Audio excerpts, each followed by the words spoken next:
and say, hey, I did it at 40. So I'm looking forward for their run. I'm a little suspect of the guys up front, their front court, but other than that, yes, they have a chance. Yeah, the thing also that they have, you talk about that collective basketball IQ, the thing that they have that I don't think anybody else in the Western Conference has is that they have two guys that can control a game. That's different than two guys that can get 30.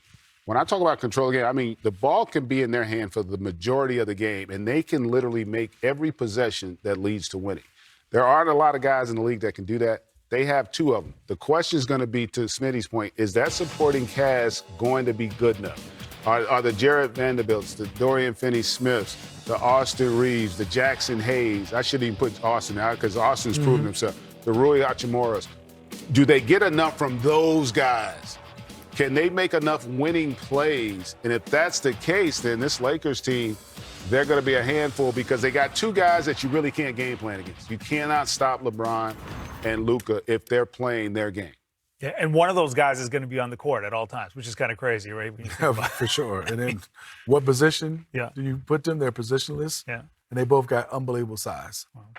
It is going to be wild to see how this all breaks down. One more game to go in this finale. Talking about the Lakers and we're talking about OKC, right? These are two teams with heavy expectations in the West. Let's start with OKC. From their experience they got last year to finishing 68-14 this year, I mean, it's hard to say they finished first with 68 wins, but how legit are they as far as a playoff team? Oh, listen, they're legit. There's no question about it. The only concern is that they don't blow you away with experience. They've got they oodle talent, right? They just got mounds of talent. They're probably going to have the MVP. They have all NBA defenders all across the board. They move it well. They shoot it well. They do everything at a high level. I think it's just that when you look at the path they're going to have to go through and how much depth there is in that Western Conference and how many former champions that they're going to have to deal with potentially. And I think that's what makes this so challenging, especially coming off of what happened last season with the disappointment of losing in that second round. Love them. I mean, everything the GA said, they've shown they were the best team in the entire, National Basketball Association, the way they came back from last year. They defend. I love both Jalen Williams. I think the one that's coming off the bench, the big, he can be really impactful with his passing, with his shooting the basketball. Chet hasn't got into the rhythm, I think, GA, that he was before the injury, but he's starting to come. I love Hartenstein. And they probably have the MVP. So this is going to be interesting to watch them. They have the talent. They have the tools. They just haven't been there before. SGA is obviously going to get more attention in the playoffs. I mean, do you think his game translates the way he played in the regular season over to the playoffs? Yes, and I think it translated last year. I mean, he was really good. The problem was what our concern is coming into this season. Will Jalen Williams and the rest of that supporting cast, can they raise their level offensively? Can they be counted on when the adversity hits? Because that's what the postseason's about. It's a different animal. Your coaching's going to have a bigger impact in terms of game plans, schemes. How do you use your rotation? Like sometimes you can come into the postseason as OKC is with a girth of talent, but now as a coaching staff, do you stay with that or do you shrink it? Like that, their coaching staff's going to have a lot of pressure on them in terms of how they want to approach this, especially if they, let's say, go down a game early in the postseason. So, there's a lot yet to be determined. They are a great young team. They could be great for a long time. The question is, are they going to be good enough to withstand what's about to hit them in this postseason? What about the Lakers? Have you seen All right, here's the situation in the East, and Connaughton was talking about the playoffs. Indiana and Milwaukee locked in at that 4-5 seed. New York taking on Detroit at the 3-6, and then Cleveland and Boston awaiting the results of the play-in as we take a look again at the picture in the East. And let's start with the defending champions and the Boston Celtics over the past 2 months. They have just looked really good. They have looked like that championship caliber. They have. They've managed the entire season well. The coaching staff, Joe Mazzulla. Give a big shout out to Al Horford. He's 57. He's still playing at a high level. That's my guy. But I really want to say, because Porzingis was out at the beginning of the season, and Al really held it down. The bench has been locked in with Peyton Pritchard. Obviously, the key is Porzingis. He can stay healthy and what he can bring. They defend, GA. They have size. They have experience. what can you say about the Boston Celtics? It's just the health of Jaylen Brown. Yeah. I think it's what they're probably has a little worrying them a little bit. Yeah, the bench has improved, and I still feel like when healthy, they've got the most complete starting five in basketball. They got 5 guys can all make a three. They can all make a play. They can all defend it at a high level. They're all solid passers. So they are going to be a force. And it's hard to imagine you can be the defending champ and win 61 games and fly under the radar. But that's what they've done. Like, they've just kind of been below the noise, and they've just gone about their business. Kudos to them. And I am excited to see how they start their postseason push here because, again, nobody's talking about them, but they are right there. So what about the Cavaliers? The reason why they're not being talked about as much, Boston, is because of the Cavaliers. Are we believers in the Cavaliers? Yeah, I am. I mean, I think what they've done from last year to this season, they've improved their team, DeAndre Hunter, and I love the way Ty Jerome is playing. And obviously with the DeAndre Hunter, now it doesn't put as much pressure on Max Strus and Isaac Okoro. So they are a deep team.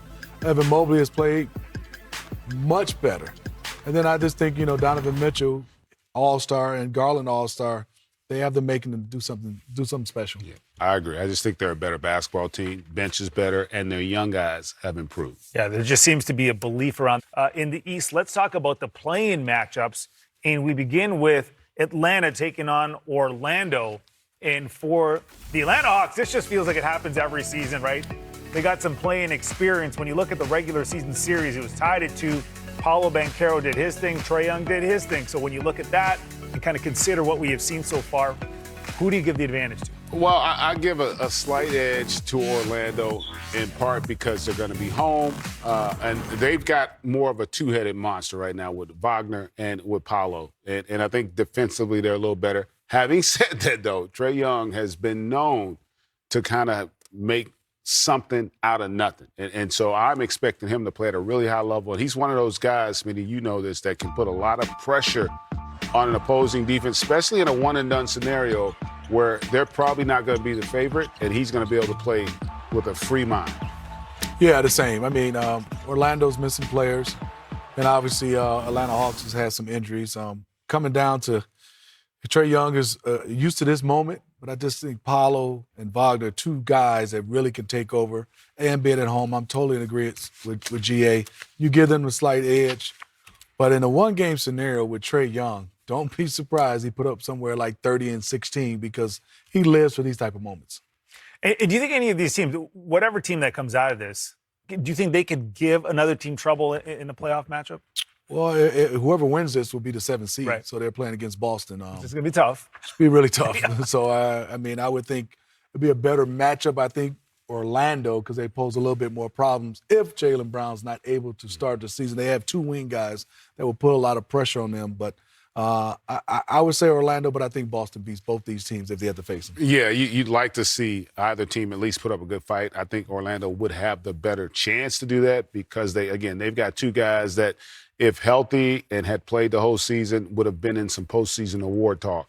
And they are a better defensive team. But having said that, with the injuries that they both have going against the defending champs potentially, I don't really see either putting up that much of a fight against a team like Boston is trying to repeat. Let's take a look at Miami and Chicago. That's the other play-in matchup. The Bulls won the regular season series 3-0. Kobe White was great. Tyler Hero, obviously an all-star.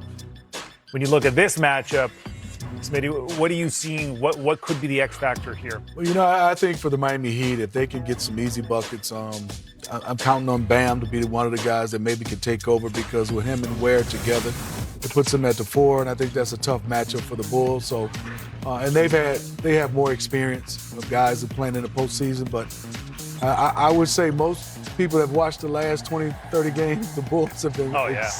So I'm looking forward to them. This is the one of my say a play-in game. This is the one I really want to watch. Yeah, I'm excited to see it. I want to see if the Bulls can continue this incredible play with all these young guys that have kind of been given the opportunity. No one had the high expectations for Kobe White. He's having an incredible season. You look at what Josh Giddey has done since he's come over from OKC. He's been fantastic, and Buzelis has played at a high level. So the way they're playing down the stretch, and Miami's played pretty well down the stretch as well. I'm anxious to see the matchup. Can Miami get back to defending? Can they bring the toughness back that they had when Jimmy Butler was there? That's been absent somewhat, but that is going to be a fun game to watch. You think they got a chip on their shoulder, like knowing that, hey, when Jimmy left, everyone was like, these guys are done. It was all playoff Jimmy, or? Well, yeah, they've heard it. You know what I mean? And obviously, who's going to step up when Jimmy, when he left? I mean, I think also a guy we haven't talked about for the Heat is Wiggins. Yeah. Wiggins would be a guy. He's a very talented guy, totally different than Jimmy, but he can actually step up in the game defensively and offensively. He's still a player that can get you 20 and shut down the opposing team's wing guy.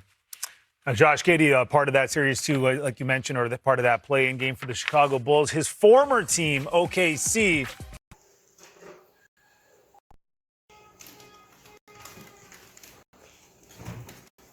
Chào tất cả mọi người đã quay trở lại với kênh của mình. Ngày hôm nay mình sẽ tiếp tục hướng dẫn các bạn làm vòng. Và hôm nay của mình sẽ có tiêu đề là cơm tấm. Mọi người, hôm nay vòng của mình sẽ có tiêu đề là hoa vàng. Bây giờ mình bắt đầu làm nha.